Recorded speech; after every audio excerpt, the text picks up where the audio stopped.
President back at the White House this afternoon signing an executive order that's aimed at regulating artificial intelligence. So I want to talk about that right now with J.C. Herz, who's the Senior Vice President of Exiger Software Supply Chain Solutions, co-author of the Pentagon's Open Technology Development Roadmap. So, J.C., thank you for joining us. We appreciate it. Let me go back to the president just to play a clip of what he said about this, and then we can talk about the issue. Again, President Biden, this is just a short time ago. We face a genuine inflection point in history. One of those moments where the decisions we make in the very near term are going to set the course for the next decades. And with the position we lead the world in the toughest challenges and the greatest opportunities, look, there's no greater change that I can think of in my life than AI presents. Well, that last part, I think a lot of people agree. There will be a lot of changes presented by AI. The government getting involved now, is it the right move? Will it be effective? What's your view on all of this? Well, the thing to remember with AI, just like any other technology, it's a global ecosystem, right? It's a global market. And we can and should regulate any use of technology that might have, some really, really market-bending effects. But we're competing against people who haven't regulated it. Right. So that's the conversation we really need to be having, is the people who haven't regulated it are going to be releasing all kinds of, fictional and fabricated content into our social media. They're going to be using it to manipulate the market. They're going to be using it to do all kinds of cyber attacks. And nothing this policy does deals with that. And that's where the real mayhem is coming. So this is a good start, perhaps. And we can argue about, how this stuff gets implemented. The devil's in the details, right? There's a lot of devil in these details. Yeah, they want to protect, that last bullet point makes it against biological and nuclear weapons being engineered with artificial intelligence, which obviously makes sense. By U.S. citizens, right?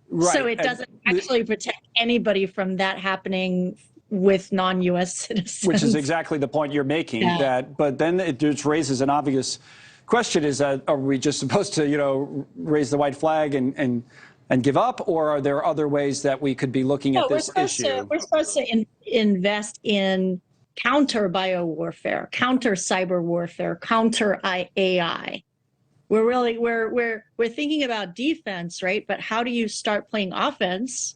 Because you can't just play blue in this game. We probably do, don't we? I always assume, I shouldn't assume anything, but in cyber at least, you're right, we talk about the attacks that have happened rather than what we can do to respond to those attacks. But we've been told, the government doesn't talk about it, but we do have offensive capability in that regard. And do we in artificial intelligence as well, or no? So ultimately, this is a bit like electronic warfare, right? Things are happening in a thousandth of a second. Right. There's no human that can fight something that's happening in a thousandth of a second. So we have to actually create our own, not only with the mind of we want it to do the right things for the right reasons, and we need to understand how its brain works, but we need it to actually counter the offensive AI that's coming at us. And that's where some of the biggest innovation and creativity and mission focus is going to come from. A lot of I know we're talking right now about weapons and government and regulation, but a lot of the kind of connotation around AI, at least in the last, I don't know how long, year or so, and some of this I would attribute, by the way, to the public comments of people like Elon Musk, has become negative, where people are afraid of it. The robots are going to take over. That kind of talk has been the dominant type of talk that's been out there in kind of the public discourse. Are you saying that we should be changing that and looking more at the positives and looking at, just generally speaking, not only with when it comes to national security? Yeah, I mean, I think anyone with a brain in their head right now is justifiably concerned about what AI is going to do to the 2024 election. Yes. Right? You would have to be and all the rest, yeah. Completely crazy not to be concerned about that. And so the question is, how do we respond not only technically but culturally to the prospect of that? That asteroid is coming at us. Right. How are we going to respond to that as a culture and a nation?